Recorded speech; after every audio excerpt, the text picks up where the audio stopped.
Juan capítulo 1, verso 35.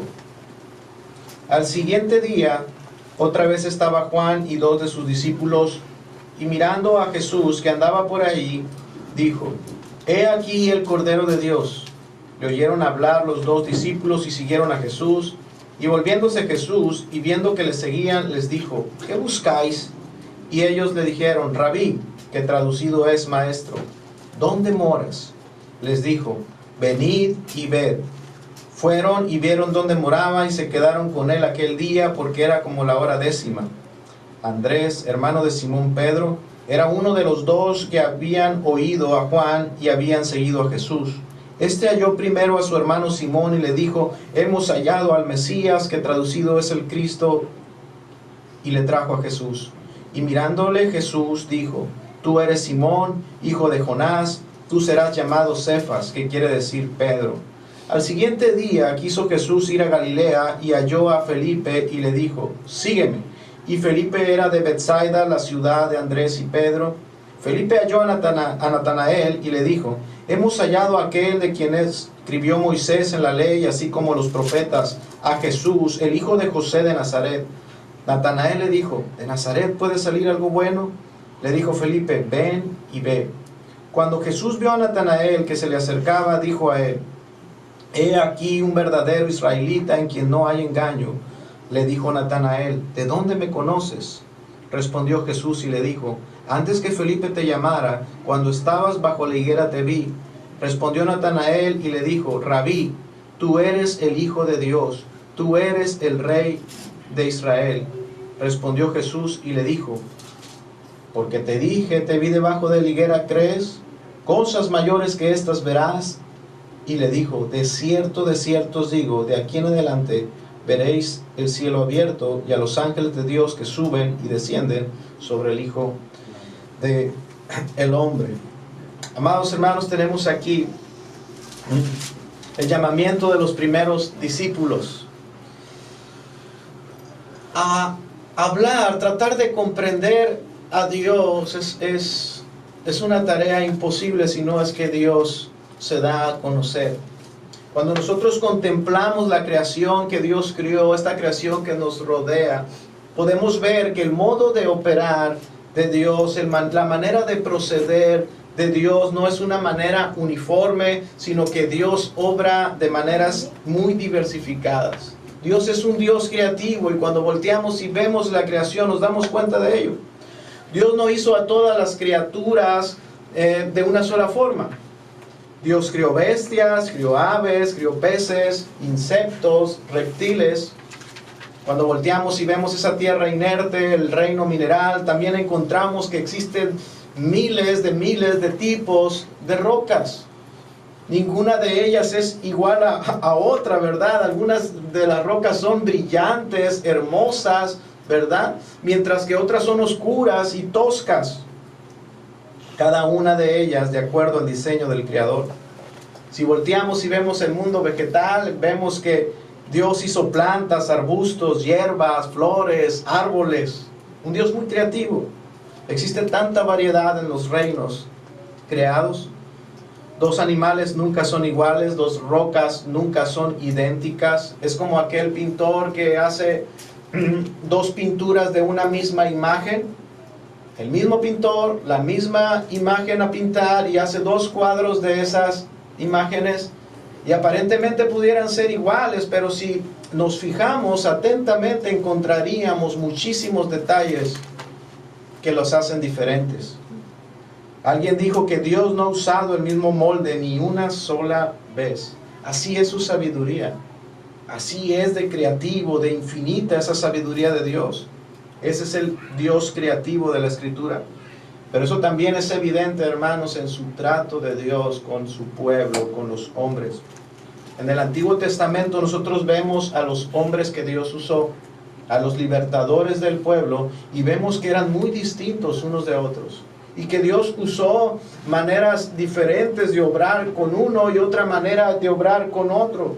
Así es que cuando vemos el Antiguo Testamento y vemos a Dios obrando a través de hombres muy distintos, también le vemos que obra de maneras muy diferentes.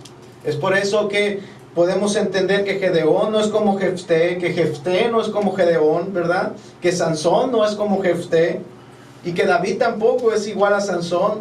Todos estos hombres fueron muy diferentes. De hecho, sus armas que Dios les proveyó para libertad también fueron diferentes.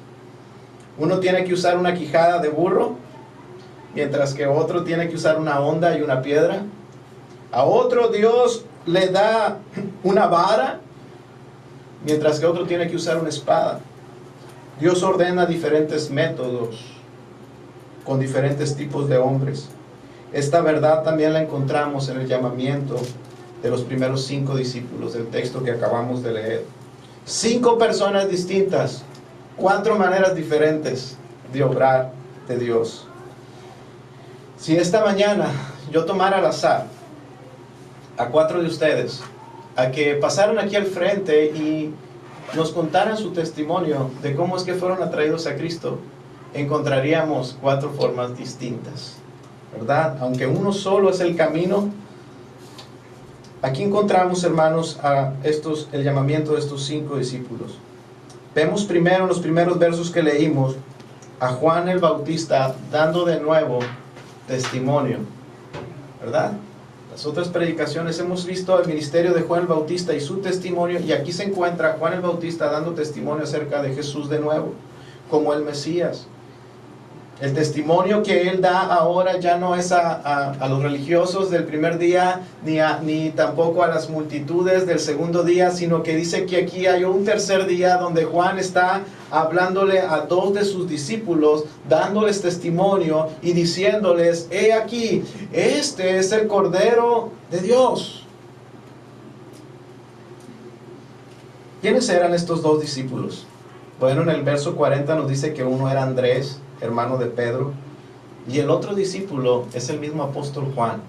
¿Cómo podemos saber esto? Porque Juan, en toda su carta, como vimos al comienzo en la introducción a esta carta, Juan nunca se menciona a sí mismo, nunca menciona su propio nombre, ¿verdad? Y además podemos estar seguros porque él otorga datos tan precisos como cuando el verso que acabamos de leer, que dice: y era como la hora 10ª. ¿Quién podría dar un dato tan preciso de aquel encuentro con Jesús sino alguien que estuvo presente ahí mismo? Entonces Juan, el apóstol, era aquel otro discípulo que fue impulsado por su maestro a voltear y mirar hacia Jesús. Juan el Bautista está invitando a sus discípulos a mirar al Cordero de Dios. Esto es asombroso. Esto es de admirar. Juan el Bautista es el modelo del líder cristiano. Si quisiéramos encontrar a un líder, cómo debe ser un líder cristiano, sin duda alguna tenemos que voltear a Juan el Bautista. Él terminó sin seguidores. Todos sus seguidores los envió a Jesús. Juan el Bautista le está diciendo a sus discípulos: miren al Cordero de Dios. Estaba haciendo una invitación a que estos 2 discípulos que estaban con él, que le habían mostrado lealtad a él, ahora pusieran sus ojos en Cristo. Su testimonio, el testimonio de Juan, no está apuntando hacia sí mismo. Él no está diciendo: mírenme, yo tengo la palabra, yo soy el profeta de este tiempo. Él ahora está diciendo a sus discípulos: volteen y miren a Cristo, al Cordero de Dios, al que quita el pecado del mundo, al que puede satisfacer sus almas. Yo no soy. Él siguió dando esa clase de ejemplo y siendo claro con sus discípulos, diciendo: ustedes necesitan mirar y conocer a Cristo. Seguro que Juan sabía que lo que él estaba haciendo era decirle a sus discípulos: es tiempo de que se vayan. Es tiempo de que ustedes sigan a Jesús. Es el tiempo de que ustedes transfieran su lealtad a Cristo, a un maestro más excelente. Vemos que en el corazón de este hombre no había ningún tipo de egoísmo, ¿verdad? Un corazón muy noble, entendiendo su llamado. Él sabía que venía a poner a un pueblo a despertar el hambre y la necesidad de que el pueblo corriera a Jesús, no consigo mismo, sino a Cristo. Y esto no es algo fácil, ¿verdad, hermanos? Una persona que siempre ha estado en un primer puesto y que ahora debe de ser rebajado a un segundo puesto, no es fácil. Tiene que haber cierto carácter en esta persona, un entendimiento claro. Y ahora Juan estaba mostrando que estaba siendo gobernado por Dios y que él estaba dispuesto a hacerse a un lado y dejar que Cristo y su ministerio creciera. Sin duda tenía que haber estado gobernado por Dios. Una vez que aparece Jesús, Juan se dedica a mandarle a la gente a Jesús. Verso 37 dice que los discípulos, cuando oyeron hablar, los discípulos a Juan, entonces ¿qué? Siguieron a Jesús. Aquí ahora vemos a estos dos primeros discípulos de Jesús, estas dos almas que están buscando a Cristo, ahora se dirigen hacia Él. Parece que ellas estaban un poco tímidas y le seguían a distancia. Dice que le seguían, pero no se acercaban, que tenían cierto temor. Habían estado con Juan, habían recibido su enseñanza. Juan había estado preparando sus corazones. Era tiempo de partir y acercarse a aquel que Juan les había dicho que era el Mesías. ¿Cómo no iban a tener temor? Sé que ellos seguían a Jesús, pero no se acercaban lo suficiente. Iban siguiéndole a una distancia respetuosa. Pero ahora vemos a Jesús que hace algo característico de Él y de solamente de Él como Salvador. Dice la palabra que Él se volvió a ellos y les habló. Este es el Salvador, hermanos. Este es Él. Así es Él. Él se volvió a ellos, dice, y les habló. Pudiéramos decir que se encontró con ellos en el camino, ¿verdad? Ponerles las cosas más fáciles, a echar fuera sus temores, abrirles las puertas para que se acercaran más. ¿Qué enseñanza hay aquí, hermanos? Sabemos que Dios es el que toma la iniciativa, el que da el primer paso. Cuando el hombre empieza a buscar, cuando el corazón del hombre empieza a anhelar las cosas de Dios, debemos entender que no es el hombre, sino que es Dios el que está produciendo, como dice la Escritura, está promoviendo en el hombre pecador el querer y el hacer. Y ahora el hombre empieza a tener hambre, a tener necesidad de las cosas eternas, a sentirse insatisfecho, a reconocer su incapacidad y ver su debilidad. Y entonces él empieza a mover sus pasos. Pero no es el hombre, es Dios. Es Dios, obrando en él para acercarse a Él.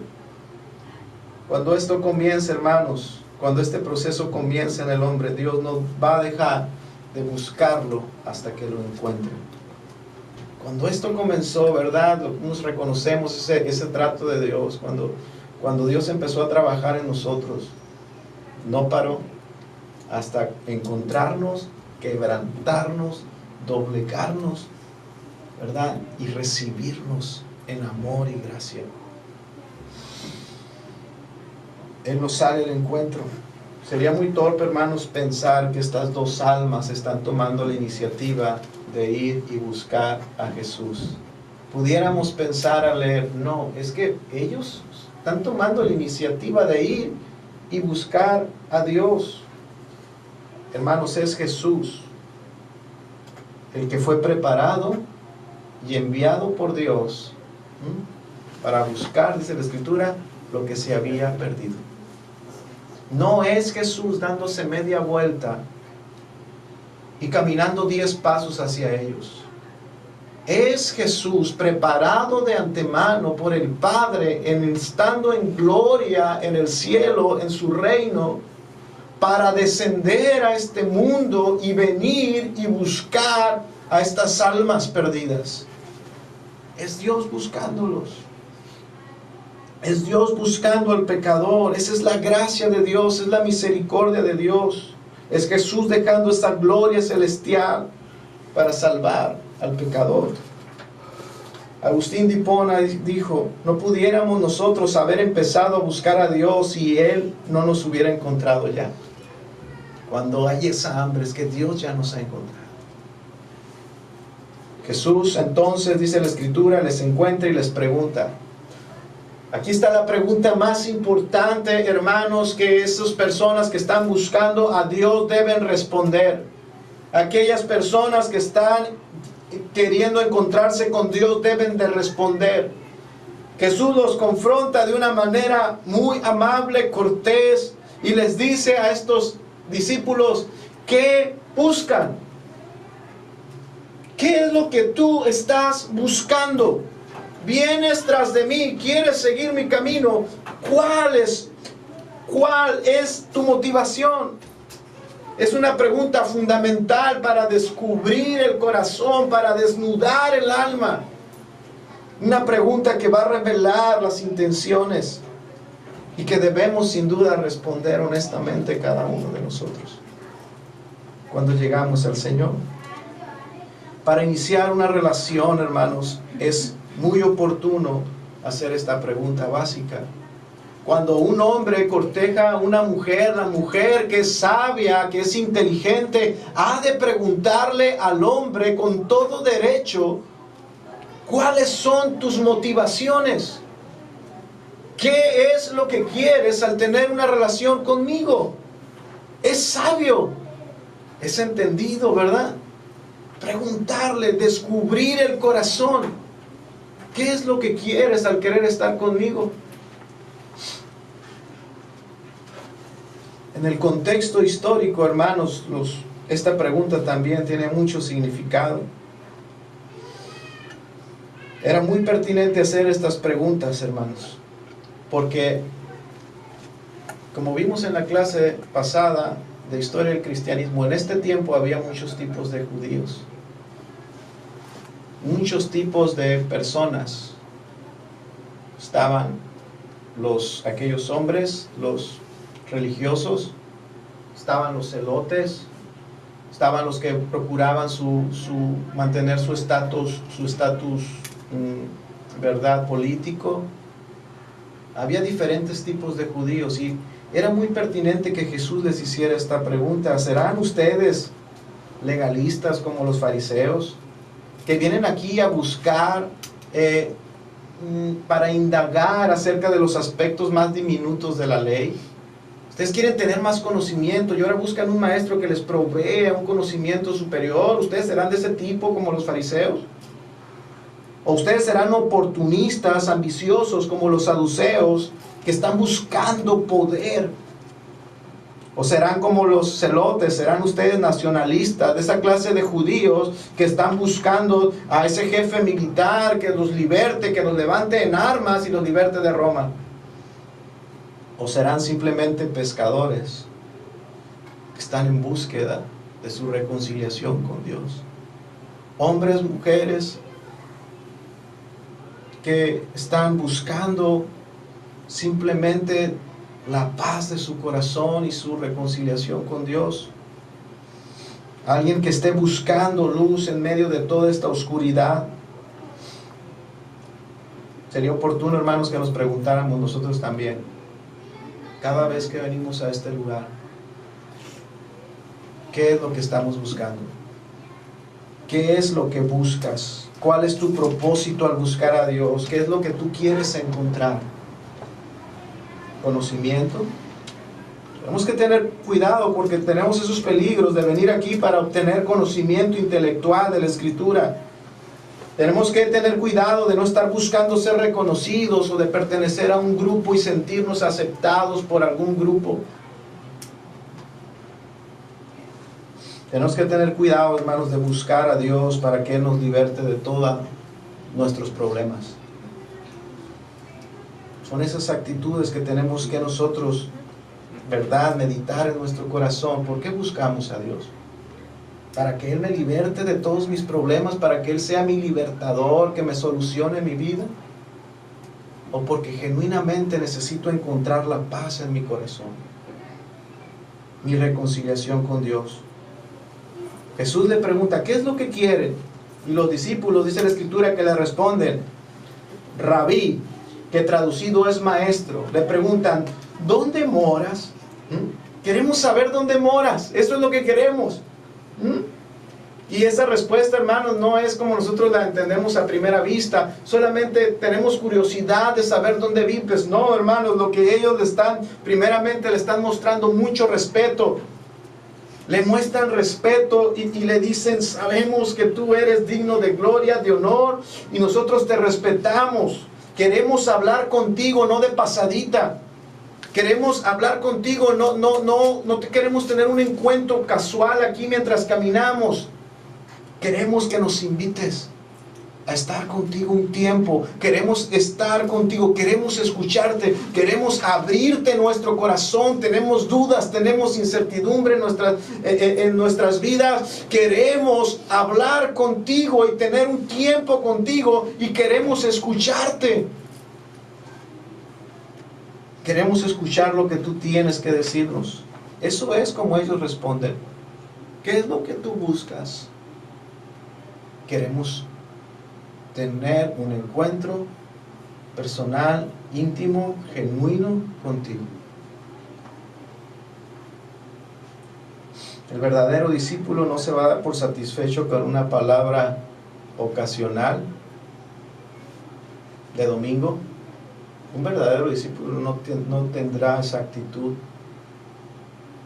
de sentirse satisfecho con un encuentro casual con la palabra de Dios, sino el verdadero discípulo va a buscar estar más tiempo donde Dios pueda hablarle y donde Él pueda abrirle su corazón y expresarle su corazón al Señor. El verdadero discípulo va a querer ser tratado por Dios como un amigo y no como un conocido. Es lo que ellos querían. Nosotros queremos ser tratados por ti como un amigo. ¿Dónde moras? Invítanos.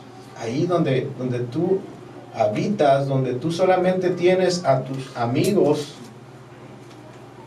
ahí invítanos a nosotros. Una persona que verdaderamente está buscando de Dios es lo que está buscando. Una verdadera relación, intimidad con el Señor. No un sermón, no una enseñanza, no un consejo. Está buscando abrirle su corazón a Dios y escucharle a Él. La respuesta de Jesús a estas dos almas buscadoras es esta: dos palabras. Les dice: venid y ved. Venid y ved. Esa era una frase usada por los rabinos que les decían a sus discípulos: ustedes tienen incertidumbre, ustedes están en búsqueda de respuestas, ustedes quieren saber, ¿verdad?, la solución a algún problema. Los rabinos, los sabios, sabían que eso no se contestaba así. Se les respondía: venid y estemos un tiempo juntos. Y ahí obtendrás la verdadera sabiduría. Camina conmigo, estate conmigo, camina conmigo, estate a mi lado, y ahí obtendrás la verdadera sabiduría. No es el consejo, los 5 puntos para que seas feliz. Es una relación con el Maestro. Y el Señor les dice a estos hombres: vengan y vean. Venid y ved. Jesús está invitando a estas almas no solo a hablar, sino a ir y estar con Él y abrirles el entendimiento. ¿Cómo podría haber sido ese encuentro, hermanos, que Juan y Andrés no volvieron a ser los mismos? No lo describe ese encuentro ahí, pero sabemos que ellos se convirtieron en 2 de ese grupo selecto, ¿verdad?, de apóstoles. No volvieron a ser los mismos. Verso 41 dice: al día siguiente, Andrés encuentra a su hermano Pedro y le dice: hemos hallado al Mesías, que traducido es el Cristo. Lo que dijo Juan, su antiguo maestro Juan Bautista, es verdad, es el Cordero de Dios, es el Mesías. Estuvimos con Él, hablamos con Él, estuvimos en intimidad con Él, y ahora estoy seguro, no tengo duda de que Él es el Mesías, el que salva. Y va corriendo a buscar a Pedro. Este es Andrés, hermano. Creo que es digno hablar un poquito de Andrés porque no aparece mucho en la Biblia. Hay muy poca información de Andrés. No se habla mucho en la Biblia de él, solamente se dice que era el hermano de Pedro. Y no supiéramos quién es Andrés si no supiéramos quién es Pedro, ¿verdad? Prácticamente. Andrés vivía a la sombra de Pedro. Andrés estaba dispuesto a ocupar ese segundo lugar. Eso lo había aprendido sin duda muy bien de su maestro, de Juan el Bautista. Él lo aprendió muy bien. No formó Andrés parte de ese grupo íntimo, ¿verdad? De Pedro, Jacobo y de Juan. Andrés no formaba parte de ahí. Y quizás algunos de nosotros estuviéramos en descontento con esto. ¿Cómo? Si Andrés fue el primero que empezó a caminar con el Señor y ahora él no ocupa ningún tipo de lugar de honor entre los discípulos. Parece que desaparece Andrés. Andrés pudo haber dicho, yo fui uno de esos primeros discípulos de Jesús. Además, yo llevé a Pedro a los pies de Jesús. Yo merecería estar en un nivel más cercano, ¿verdad? Pero no era el corazón de Andrés, hermanos. Aunque hubiera sido normal, ¿verdad?, o aceptable ver a Andrés como alguien privilegiado entre los apóstoles, Andrés tenía el mismo corazón que Juan el Bautista. Se contentaba con cumplir su llamado. Estos son los ejemplos bíblicos que debemos de tomar, no los de los apóstoles de hoy, o de los ministerios o pastores que haya hoy. Esto es, esos corazones sencillos, humildes, ¿verdad?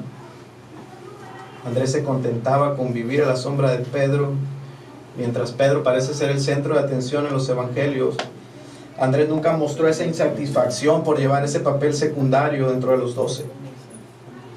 A él no le preocupaban los asuntos jerárquicos ni de poder. Andrés era sencillo. Es importante, hermanos. Para él era importante estar con Jesús y servirle lo mejor posible. Y eso lo vemos porque aparece 3 veces en la Escritura. La primera vez que aparece es esta, ¿verdad? Siempre está dispuesto a presentarle a Jesús a otros. ¿Y qué está haciendo Andrés? Aquí va con Pedro, va a llevar personas a Cristo, va por Pedro y le dice, ven a conocer a Jesús. La otra vez que encontramos a Andrés es llevando al muchacho de los 5 panes y los 2 peces. Es Andrés el que trae a este niño a Jesús. Y la tercera vez que vemos a Andrés es llevando a un grupo de personas que querían conocer, de griegos que querían conocer a Jesús. Y es Andrés el que va y los toma a los griegos y vengan, aquí está Jesús. Él era un acarreador, tenía un espíritu misionero. Él estaba contento con llevar a las personas a Cristo. No le preocupaba nada más. Ese es el ejemplo de discípulos, hermanos. Ese tipo de personas que no pueden guardarse a Jesús solo para sí mismos. Dice que cuando trajo a Pedro, del verso 42, dice, y mirándole Jesús, le dijo a Pedro, tú eres Simón, el hijo de Jonás, tú serás llamado Cefas, que quiere decir Pedro. Aquí está otro discípulo que está siendo llamado. Y Jesús le cambia el nombre a este hombre, ¿verdad? En el Antiguo Testamento, hermanos, esto es común. Y casi todas las personas en ese mundo antiguo en el que estaba viviendo Pedro tenían 2 nombres. El griego, como vimos en la clase, era el idioma universal de ese mundo antiguo, pero casi todas las personas tenían un primer nombre en su lengua natal. Y ese nombre era conocido por su familia, por sus amigos solamente, pero tenían un segundo nombre que regularmente era el mismo nombre de su lengua natal, pero en griego. Y ese nombre era usado para los negocios, para los asuntos oficiales. Algunas veces era simplemente esa traducción del nombre del hebreo al griego. Y Jesús le está diciendo, tú te llamas Simón, ese es su nombre natal. Ahora te vas a llamar Cefas. Cefas es el mismo nombre que Pedro. En griego, Cefas es también lo mismo, pero en arameo. Cefas y Pedro es lo mismo, uno en arameo y el otro en griego. Pero también en el Antiguo Testamento vemos que esto es común. Hombres que se les cambió el nombre porque tuvieron una nueva relación con Dios. Vemos nosotros a Jacob, que Dios le cambió el nombre a Israel. Vemos a Abraham, Dios le cambió el nombre a Abraham. Y esto sucedía cuando ellos tenían una nueva relación con Dios. Es así, hermanos, como Pedro se encuentra con Jesús, y cuando se encuentra con Él, Él le cambia el nombre. ¿Qué significa esto? Dios le estaba proponiendo una nueva vida. Una nueva vida. Después vemos que Jesús se vuelve a encontrar con Pedro, y en la barca le dice: yo te voy a hacer un pescador de hombres. Tu vida va a ser mudada, va a ser transformada, va a cambiar rotundamente. Va a cambiar rotundamente, y eso es lo que Dios le ofrece al hombre, una vida nueva. Una vida nueva, no solo sabiduría. Es los discípulos, ser discípulo de Jesús no es solamente acercarse para adquirir sabiduría, es acercarse a Él para que Él cambie, trastorne, voltee tu vida de cabeza. Un cambio total. La Biblia dice que nosotros estábamos muertos en nuestros delitos y pecados, y que al venir a Jesús lo que hace es darnos vida.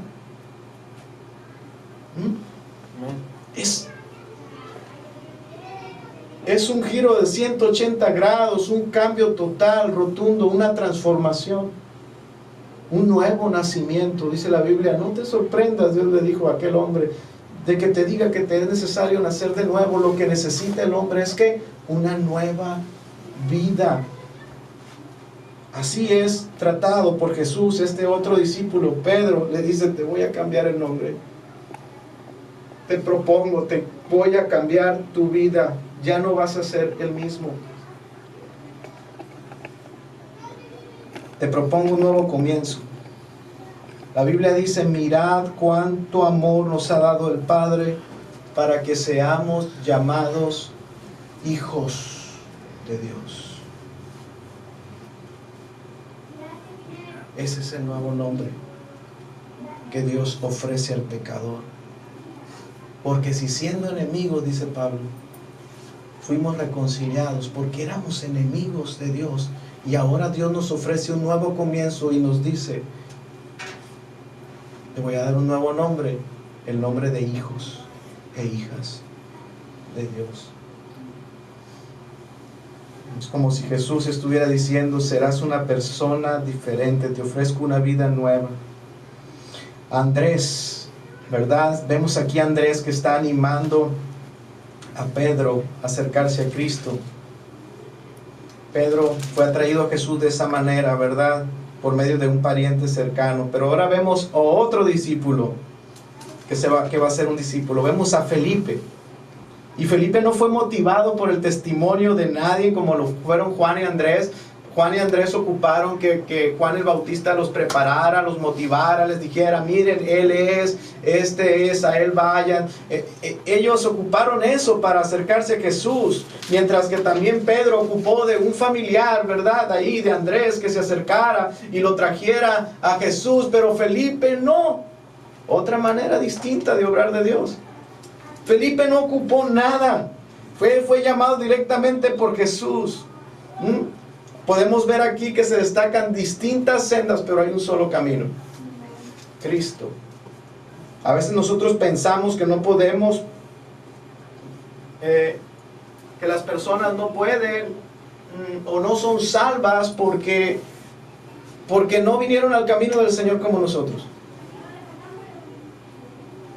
Quizás lo único que nos debiéramos de preguntar es si esa persona está compungida verdaderamente de corazón, cree el Evangelio y vive santamente. Es todo lo que hay que preguntarnos. Aunque su llamamiento fue muy sencillo, Felipe, el Señor solamente le dice: sígueme. Esto fue todo lo que ocupó Felipe. Una palabra de Jesús, y le dijo: sígueme, y su vida fue cambiada.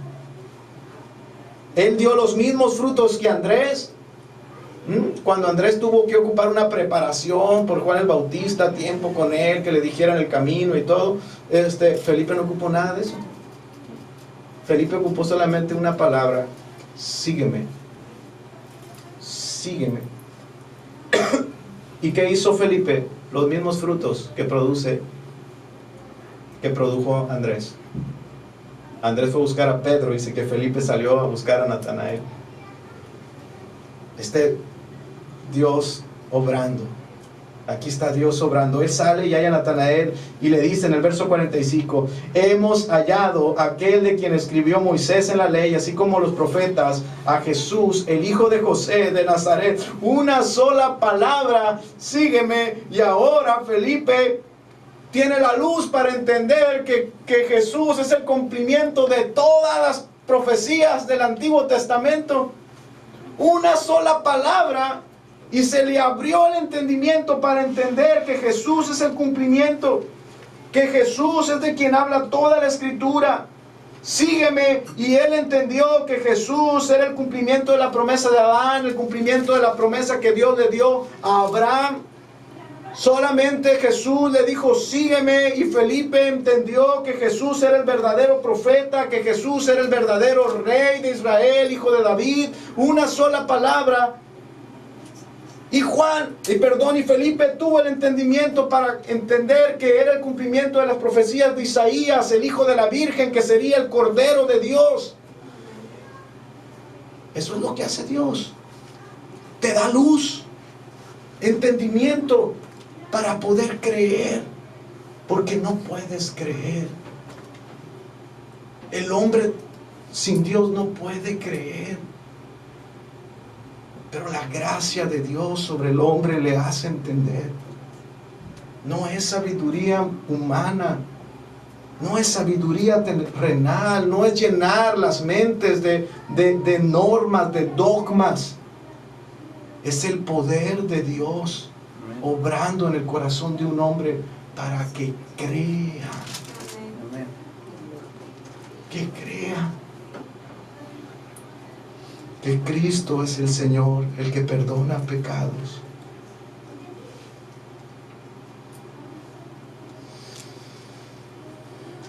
Este es el último, hermanos, de esta serie de discípulos que viene a Jesús, Natanael. Felipe va con Natanael. Y cuando recibe Natanael el testimonio de Felipe, Natanael tenía muchas dudas de que verdaderamente lo que Felipe estuviera diciendo era verdad. ¿Sabe qué? Porque las buenas noticias son difíciles de creer. Las cosas buenas, los anuncios buenos son difíciles de creer. Es algo tan bueno, cuando una cosa es tan buena, tú no lo crees. Si yo te dijera que acabo de ver aquí atrás que están multando tu carro, saldrías corriendo. Ahí está un tránsito y parece que está a poner una multa, saldrías de aquí corriendo, me creerías en el instante. Pero si yo te dijera que hay alguien allá afuera que te está esperando para darte una rica bendición, ¿no? Alguien que te está esperando ahí con un cheque o algo así, tú me dices: esto es absurdo. Las cosas buenas son difíciles de creer. Natanael recibe el testimonio: hemos hallado al Mesías, Él es y está aquí. Y aunque Natanael, como vemos el testimonio de Cristo acerca de él, era un hombre piadoso y era un hombre verdadero de Dios, no lo podía creer. De Nazaret, dice Natanael en el verso 46, ¿puede salir algo bueno? Yo quiero, hermanos, pensar que Natanael era una persona muy sabia y que tenía conocimiento de las promesas de Dios en toda la escritura que había en ese entonces del Antiguo Testamento. Un hombre con mucho conocimiento. Yo quiero pensar que Felipe tal vez no, por como yo lo veo actuar. Que Felipe no tenía todo ese conocimiento que Natanael tenía.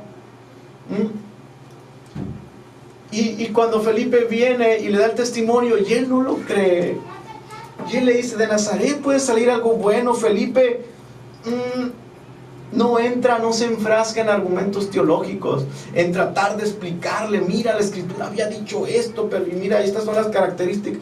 Tratar de persuadirlo con argumentos intelectuales o teológicos. No hace eso Felipe. No entró en una discusión interminable con Natanael acerca de que verdaderamente quien había encontrado Felipe era el Mesías. Simplemente les dice algo. ¿Qué les dice? Venid y ved. Exerciórate por ti mismo. No voy a tratar de convencerte y persuadirte porque pareces ser una persona con muchos argumentos y conocimiento. Además tienes una gran esperanza de esas cosas y ahora sé que te está haciendo difícil porque es algo demasiado bueno y yo no estoy capacitado quizás para debatir contigo. Yo te voy a proponer algo. Ven y exerciónate por ti mismo. Ven y escúchalo. Velo. Estoy tan convencido de que verdaderamente es Él, que no me va a avergonzar llevarte hacia Él y no te vas a decepcionar. Venid y ved. Te invito a que estés cerca de Él, a que le conozcas. Te invito a que te exerciores por ti mismo. Te invito a que tú vayas con Él y que tú resuelvas todos tus asuntos con Él. Tienes dudas, tienes incertidumbres, ven a Él y trátalo, tus cosas con Él. Ábrele tu corazón y escúchalo a Él. Él es el Mesías.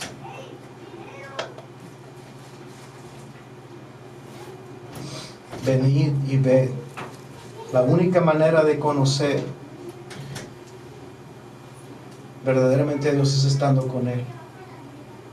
La única manera de convencer a otros y persuadirlos acerca de que Cristo es el Señor y de la supremacía de Cristo, que Él es el Salvador y Redentor, el que da vida eterna.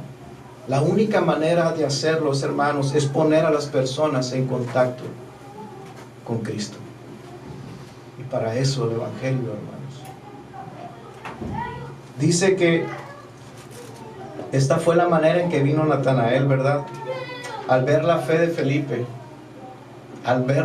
vio la fe de Felipe, digo, yo no creo que de ahí salga algo bueno, pero te veo a ti y pareces estar tan convencido, tan persuadido, que despertó a Natanael una inquietud. Pues vamos a ver. Vamos a ver. Hermanos, no hemos de ganar almas discutiendo. No hemos de ganar almas discutiendo, enfrascándonos con pleitos, ¿verdad? Ahí, argumentos. No, hermanos. Yo estoy seguro que Natanael pudo haber destrozado a Felipe. Esa es mi convicción. Destrozado a Felipe con sus argumentos de por qué no podía haber sido el Mesías. Pero cuando le vio se convenció. Y lo que Felipe hizo, destrozó sus argumentos simplemente con acercarlo a Cristo. Eso es todo. Cuando Natanael se acerca a Jesús, es muy hermoso lo que sucede. Dice que Jesús pudo ver lo que había en el corazón de Natanael.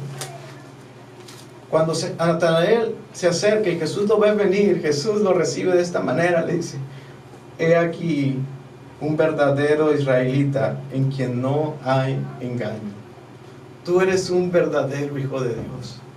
Tú eres esa clase extraña de personas en este tiempo, porque las había, hermanos, sin duda alguna.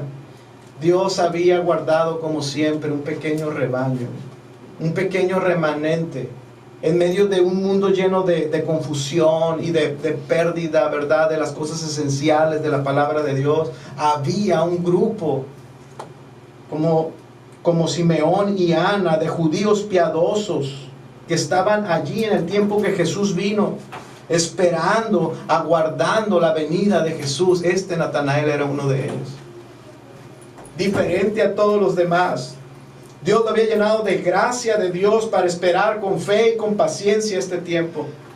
y esperando con fe y paciencia alcanzó la promesa. Él fue encontrado por Jesús. Y cuando lo ve le dice, yo sé que tú eres un verdadero israelita. Dios lo había provisto de esa gracia para tener un corazón sencillo y humilde, un corazón sin engaño. No como el de los fariseos.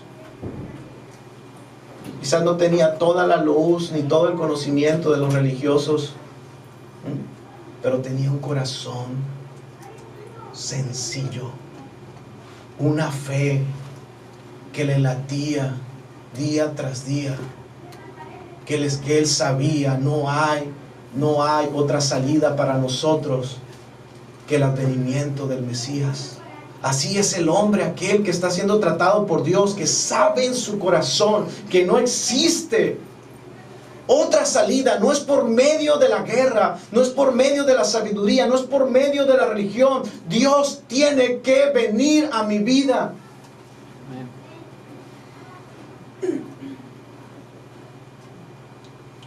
Jesús le dice, tú eres un verdadero hijo de Abraham, hijo de la fe. Tú eres un judío no exteriormente, tú verdaderamente eres un judío de corazón. Eres un israelita de corazón. Y le dijo Natanael, verso 48, ¿de dónde me conoces? ¿De dónde es que me conoces? Se sorprende Natanael y dice, ¿cómo es que tú sabes eso? ¿Cómo es que tú puedes ver? ¿Tú conoces el corazón acaso? ¿Tú conoces lo que hay dentro de mí? ¿Cómo es que sabes si soy un verdadero israelita o no? ¿Acaso tú conocerás lo más profundo de mi ser? ¿Conoces mis pensamientos, mis sueños, lo que yo estoy esperando? ¿Tú conoces mis oraciones? ¿Tú conoces cómo oro y qué es lo que oro? ¿Tú conoces qué es lo que me duele? ¿Tú conoces qué es lo que yo estoy orando todos los días? ¿Acaso tú lo conoces? ¿Por qué me dices eso?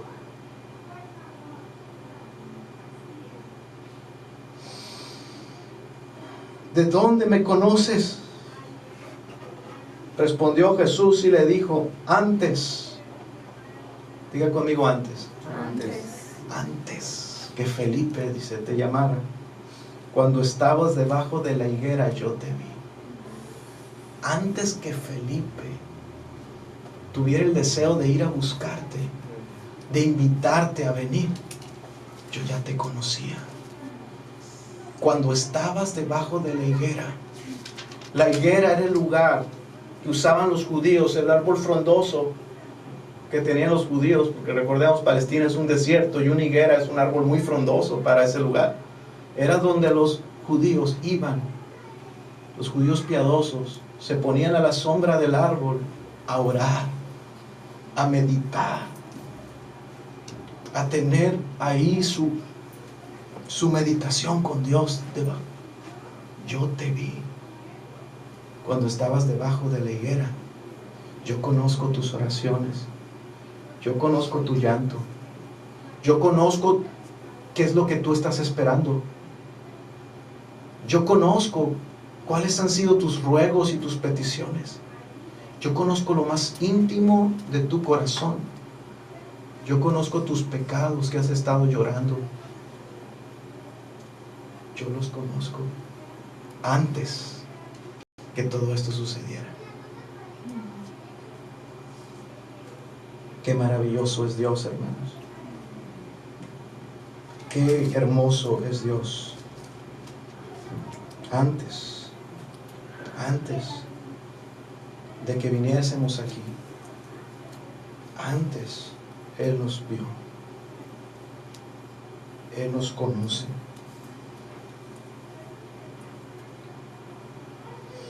Natanael era ese tipo de personas, hermanos. Un verdadero israelita eran aquellos hombres que meditaban en las promesas, que oraban por ellas y que vivían esperando el cumplimiento. No solo Dios, Jesús, sabía dónde estaba. No fue que Natanael se sorprendió porque, si en la mañana fue a desayunar debajo de la higuera. Natanael no se sorprendió por eso. porque supiera que por la mañana se refugió del calor en una sombra. No, Natanael no se sorprendió por eso, que por un tipo de visión de que Dios tuvo, de que ahí estaba. No, Natanael se sorprendió porque su corazón fue desnudado, porque él conoce lo más profundo de él. Y si esto sucede, Natanael sabía que solo Dios puede hacer esto. No existe un hombre sobre la tierra que pueda conocer tu corazón, ni tu esposa, ni tu esposo, ni tu madre, ni tu padre. Nadie conoce lo que hay en tu corazón como Dios. Eso incluye las cosas buenas y las cosas malas, los pecados, pero también aquella pequeña fe que podemos y que guardamos, en que Él venga y nos ayude y nos salve. Solo Dios conoce el corazón del hombre, hermanos. Respondió Natanael y le dijo, verso 49, tú eres el Hijo de Dios. Tú eres el Hijo de Dios, porque no hay nadie que pueda hacer esto. Solo Dios conoce el corazón, solo Dios sabe lo que hay en mi meditación, solo Dios conoce lo más profundo de mí, mi fe, mis esperanzas. Solo Dios sabe eso. Y si tú lo sabes, tú debes de ser el Hijo de Dios. Tú debes de ser el Mesías prometido. Tú debes de ser. Y aquí está el tercer testimonio de este evangelio en un capítulo, hermanos. Primer capítulo de Juan del evangelio, y ya está aquí el tercer testigo. Primero Juan nos dice que Jesús es Dios. Luego Juan el Bautista nos dice Él es el Hijo de Dios. Y ahora está aquí un verdadero israelita, el remanente de Dios, diciendo y dando testimonio: Jesús es el Hijo de Dios, el Mesías prometido para salvar a los pecadores. Este es el argumento que pone Juan en su evangelio. Aquí entra el tercer testigo. No es la idea de Juan el apóstol de decirnos que Jesús es Dios. No es la idea solamente de Juan el Bautista, de un profeta, para decirnos que Jesús es Dios. Aquí va otro, un verdadero hombre de Dios, un israelita verdadero, y nos está diciendo: es Jesús el Hijo de Dios. Y estas cosas, dice Juan en su evangelio, están escritas para que creas tú también y recibas vida en su nombre. Que creas el testimonio. Ellos le vieron y supieron: es Jesús el que salva, el Hijo de Dios. Respondió Jesús y le dijo: porque te dije, te vi debajo de la higuera, ¿crees? ¿Has creído porque te acabo de decir estas cosas? Jesús le dice: cosas mayores que estas vas a ver. Estás sorprendido porque sabes que yo conozco tu corazón. Estás sorprendido porque tú sabes que yo conozco lo que hay en ti, pero hay una obra más grande que voy a hacer en ti. No solamente te voy a dar evidencias de que te conozco, voy a hacer algo sumamente superior para ti. Yo me sentiría avergonzado que, Señor, que yo conozco tu corazón y vienes y tú conoces mi pecado. Tú conoces mi falta de fe, mi debilidad, tú conoces todo lo que hay en mí, conoces también esa pequeña fe que ahí está, pero no me sentiría yo tan bien con eso. Pero Jesús le dice algo más: yo voy a hacer algo más que solamente evidenciarte que yo sé quién eres. Y aquí el evangelio, hermanos, las buenas noticias que recibe Natanael. Yo voy a hacer algo más. De cierto os digo. Esta palabra es amén, amén. En el original es así va a ser. Y así va a ser. Segurísimo que esto va a suceder sobre tu vida.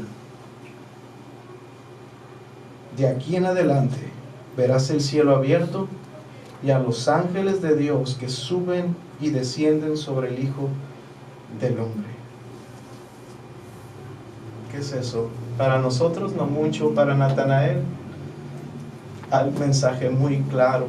Génesis 28. Jacob en el desierto, huyendo, solo en el desierto, huyendo porque la muerte viene tras de él. Sin amigos, sin ningún tipo de ayuda, y está Jacob huyendo en el desierto. Y en su fatiga por la noche él duerme.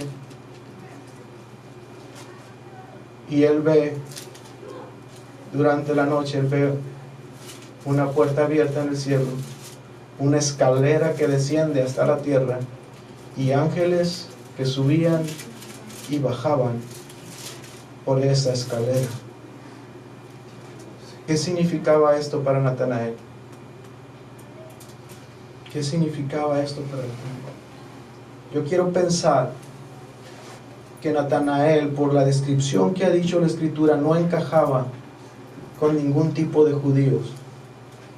No encajaba con los fariseos, no encajaba con los celotes, no encajaba con los saduceos, no encajaba con los que se habían apartado al desierto, no encajaba con ningún tipo de judíos. Y estaba solo, tratando de resolver cómo es que la muerte no le alcanzara, cómo obtener la vida eterna, cómo estar reconciliado con Dios. Jesús le dice: yo voy a ser el puente, yo voy a ser esa escalera que te va a reconciliar con Dios, y eso lo vas a ver, lo vas a ver en tu vida.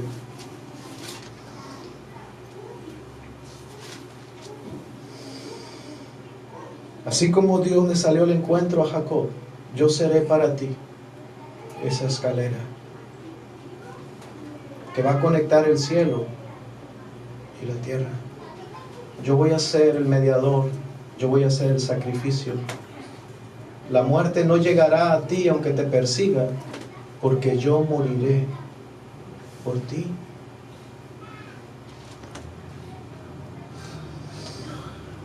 Así es que Jesús puede hacer mucho más que descubrir el corazón.